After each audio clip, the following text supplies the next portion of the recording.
banyak cara untuk hidup, mempertahankan hidup itu. Nggak harus Ya. dari negara. Nggak. Kami tanpa negara bisa hidup. Loh, kenapa terus mau dirikan negara Papua? Ya, itu kan untuk mengusir penjajah. Orang Papua dianggap sebagai teroris itu di mana?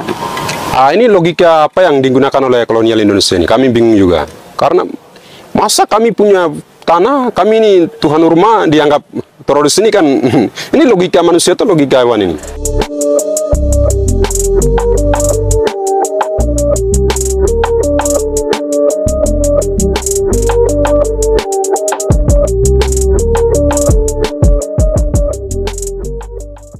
Nah kan kalau ngomongnya kayak gitu kan lebih santai gitu Ya. kan, gitu loh maksudnya kayak gitu.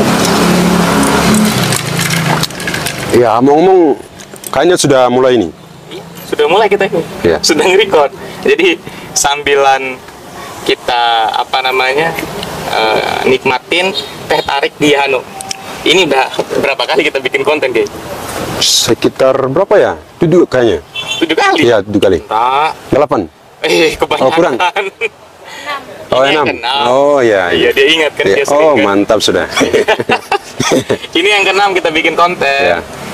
Dan apa ya, banyak hal yang saya selalu ingin diskusikan sama kamu guys sebenarnya. Terima kasih. Ya, karena ini teman-teman ya, sekedar informasi, Keiro ini kemarin barusan selesai sidang skripsi. Oke, saya ucapin selamat dulu, Gay. Ya, Selamat, Gay. terima kasih banyak, Bang. Sudah diujikan skripsi. Iya, ya. Oke. Kalau saya ngelihatnya itu skripsi radikal itu. Tidaklah. Biasa. Judulnya apa? Judulnya apa? Biasa. Judulnya adalah Hak Menentukan Nasib Sendiri bagi Rakyat Papua Barat berdasarkan Undang-Undang Nomor 12 Tahun 2005 tentang hak pilihan politik. Oke. Dan Ya. dan itu kemarin diujikan kemarin, Pak. Ya, sama saya bangga dan bersyukur karena dosen-dosen yang menguji saya merupakan orang-orang besar, ya guru besar, kemudian kedua bagian juga, dua-duanya kedua bagian hukum tata negara dan hukum hubungan internasional.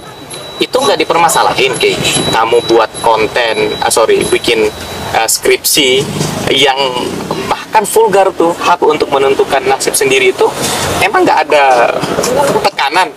Nggak usah lah deh, kalau dosen mungkin ngedukung mungkin ya, tapi dari orang lain, orang luar ada nggak tekanan? Sejauh ini belum ada, tapi saya dengar bahwa ada pihak kepolisian itu sudah komunikasi dengan dosen pembimbing saya. Oh gitu? Ya, konfirmasikan kenapa judulnya begitu itu kan. Karena mereka tidak paham mungkin. Iya, Ya. padahal kalau di dunia akademik Ya, bebas nggak? bebas lah. Iya. Itu masih di bawah itu standar nasional. Standar nasional. Seru. Saya sih dulu waktu bikin skripsi itu nggak seradikal itu. Saya sih ngeliatnya itu radikal kayak. Tapi sejauh ini masih tetap sama semangatnya kayak. Masih. Ini masih awal ini. Masih awal, bukan selesai, bukan akhir, tapi masih dalam proses perjuangan yang lebih besar. Kira-kira nih, kan ini kan udah diujikan nih skripsinya. Ya, artinya kan semangatnya tetap sama. Sama. Perjuangan selanjutnya Keiro ya, itu di jenjang apa? Apa melanjut studi lagi? Atau anak Papua mau balik ke kampung dan membangun peradaban di Papua? Kira-kira gimana? Ini dua kemungkinan. Keinginan saya dan juga dukungan dari kawan-kawan lain, Ya. dan juga bahkan dosen-dosen juga mereka memberikan rekomendasi atau saran itu untuk lanjutkan S2, ya S2. Tapi saya melihat di daerah saya mungkin membutuhkan dalam hal bantuan hukum, sehingga kemungkinan besar saya pulang ya setelah selesai, pulang untuk bisa membangun sekolah rakyat ya di dia saya.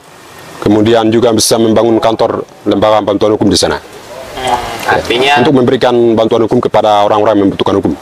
ya, karena seperti yang Keiro bilang sebelumnya, banyak orang Papua yang tidak diproses secara hukum, padahal mengalami tindakan-tindakan diskriminasi, Ya. mengalami tindakan-tindakan main hakim sendiri dari Ya, negara tuh ya. tepat. Dan ini sampai sekarang masih terjadi. Masih lebih masif lagi. Ya, masih. Saya lihat kemarin itu kontennya siapa? Adik-adik Papua itu. Yang kemarin pasang story. Kamu juga kayaknya itu pasang story itu mobil Brimob lewat itu hura-hara sekali kelihatannya kayak. Oh, saya tidak lihat. Kamu nggak lihat ya? Iya. Di Twitter itu saya lihat juga. Oke. Berarti kondisi Papua. Oh, di anak-anak semua ya? Ya. Setelah dengar hasil kelulusan kan? Iya. Ya. Oh, Yang terutama di Jayapura, kemudian di Nabila juga yang terjadi itu. Mereka hiasi dengan atribut Papua Merdeka waktu itu. Dan itu biasa di Papua itu. itu biasa. Biasa ya. Tapi yang nganggap itu nggak biasa kan Itu negara. negara. Ya. Negara siapa? Ya, negara Indonesia. Bukan negara kita.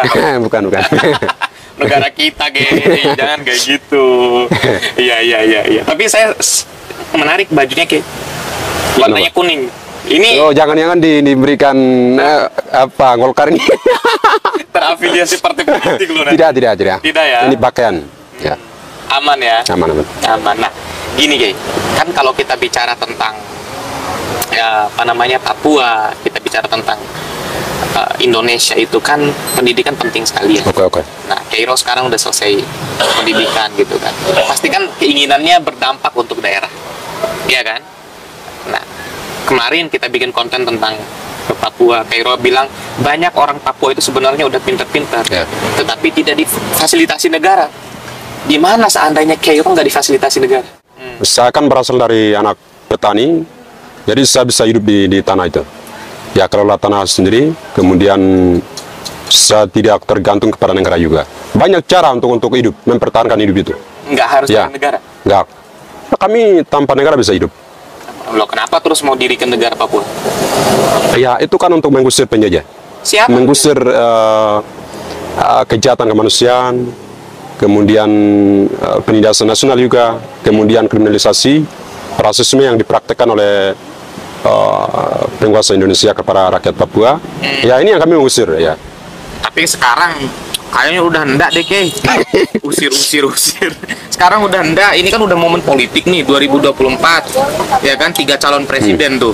Harapannya kira-kira untuk teman-teman Papua, kan pasti ada tuh calon presiden yang bisa menyelesaikan masalah Papua. Masa nggak ada dari 3 orang ini? Ya, kami hitung-hitung sekarang sudah presiden 7, mau masuk presiden 8 ya, ke-8 Iya. Indonesia ini. Ya, dan negara juga merupakan, bagi kami sudah tua umur. Sekarang mau masuk 78 ya umur negara Indonesia ini. Tapi persoalan ketidakadilan, kemudian persoalan kejahatan kemanusiaan, pelanggaran HAM, dan juga persoalan lain-lain belum pernah diselesaikan. Jadi mohon maaf, kami tidak mengharapkan kepada presiden baru ya untuk menyelesaikan atau memberikan solusi kepada rakyat Papua itu. Jadi untuk menentukan masa depan rakyat Papua adalah rakyat Papua itu sendiri. Ya. Masa presiden yang baru nggak bisa kasih solusi? Oh, nggak bisa. Katanya masalah Papua itu akarnya itu ketidakadilan, ya kan, diskriminasi, pelanggaran HAM. Nah kan siapa tahu dari 3 calon presiden itu ada yang bisa menyelesaikan masalah Papua. Ya, politik itu kan busuk dia. Ya, busuk. Ya. Jadi sebelum mereka mau mendapatkan kekuasaan atau jembatan itu kan mereka memberikan bahasa-bahasa yang manis ya kepada rakyat biar rakyat memilih mereka kan. Itu terbukti dengan tahun 2014 itu Joko Widodo dia kampanye di Papua itu. Dia jelas-jelas menyatakan bahwa ketika saya naik presiden menyelesaikan persoalan pelanggaran HAM di Papua maupun di Indonesia, tapi sampai hari ini dia yang melahirkan pelanggaran HAM lebih besar lagi di mana-mana. Oh gitu. Ya, terutama di Papua, operasi sekarang sudah meningkat sebagai operasi teroris, kemudian operasi siaga tempur. Iya, Ya, itu merupakan kejahatan kemanusiaan dan juga kejahatan perang. Itu orang Papua dianggap sebagai teroris itu gimana? Ini logika apa yang digunakan oleh kolonial Indonesia ini? Kami bingung juga. Karena masa kami punya tanah, kami ini Tuhan rumah dianggap teroris ini kan? Ini logika manusia atau logika hewan ini? Tahan. Iya. Saya mau nanya tadi tuh, katanya politik itu busuk, Ya. ya kan? Tapi kan gerakan Papua Merdeka itu kan sebenarnya gerakan politik. Gimana sih? Beda. Ya. Politik yang sudah buat rumah atau buat sudah ada negara dengan politik untuk menentukan nasib masa depannya. Bebas dari negara kolonial, bebas dari produk-produk baik hukum, politik negara induknya. Berarti secara nggak langsung Kairo mau nyampein bahwa gerakan politik Papua Merdeka ini gerakan yang suci gitu. Ya betul. Murni dia, murni lahir dari rakyat, keinginan dan juga imajinasi dari leluhur kami orang Papua. Tapi banyak yang mengkaitkan ya, ini saya mohon maaf teman-teman Papua ya. Saya cuma hanya sekedar menyampaikan. Ada yang mengkaitkan ini ada kepentingan Amerika di gerakan Papua Merdeka. Ada kepentingan Australia. Oke. Itu gimana tuh? Itu kami harus lihat itu bersih dari siapa itu. Apakah bersih dari resimnya atau bersih dari pihak militer atau bersih dari rakyat Papua. Ini yang harus dipisahkan juga ya. Kami tidak pernah dibantu oleh negara-negara ya, negara-negara asing yang tadi disebutkan seperti Australia, kemudian di negara Amerika itu kan pembohongan publik yang dibangun oleh negara itu ya, negara. Justru sebaliknya adalah pemerintah Indonesia pernah bayar tentara asing untuk mengejar atau membunuh orang Papua. Itu sudah terbukti. Tahun berapa itu? Sampai hari ini masih ada. Tentara asing dibayar? Ya, dibayar oleh Indonesia. Oke. Ya. Bentar.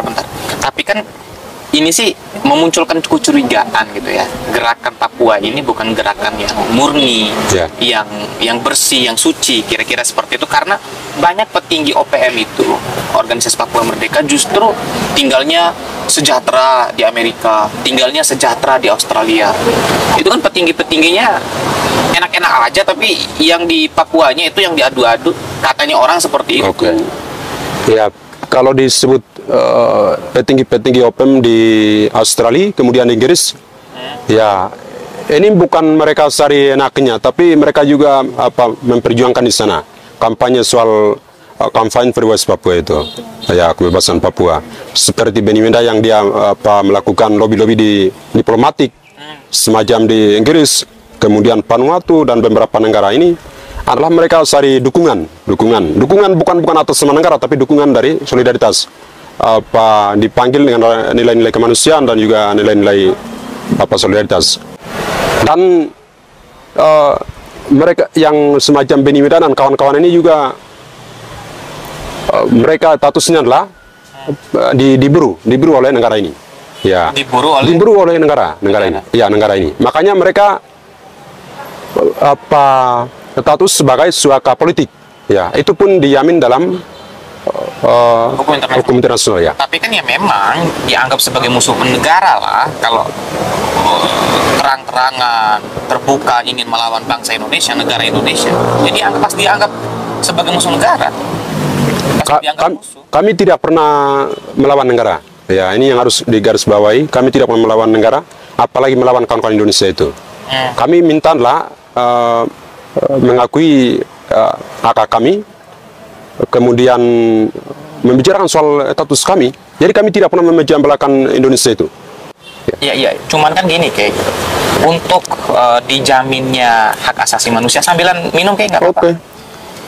Untuk dijaminnya hak kemerdekaan politik ya, kemerdekaan secara kemanusiaan itu kan nggak harus memisahkan diri dari Indonesia, kan bisa kan? Terus apa solusinya?